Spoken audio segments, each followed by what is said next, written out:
साड़ी लाल की एक और गाना के पोस्टर न्यू होली आ गया। इसी वीडियो में शुरू से लेके अंत तक बना रही है। हमेशा ऐसा वीडियो न्यू फॉर्मेशन जितना जल्दी लाने को मैं प्रयास करता हूँ।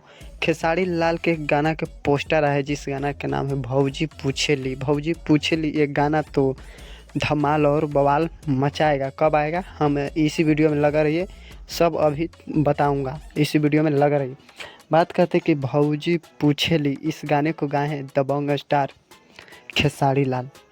खेसारी लाल जब भी गाना गाते हैं तब बवाल गाना गाते हैं कि भोजपुरी इंडस्ट्री में धमाल और बवाल मचा के रख देते हैं।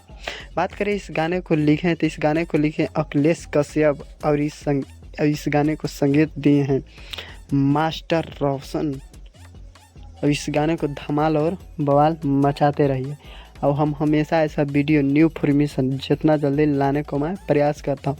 बात करें कि गाना कब आएगा तो 18 तारीख के सुबह 7:30 में आ जाएगा और बवाल और धमाल मचा देगा भोजपुरी इंडस्ट्री में।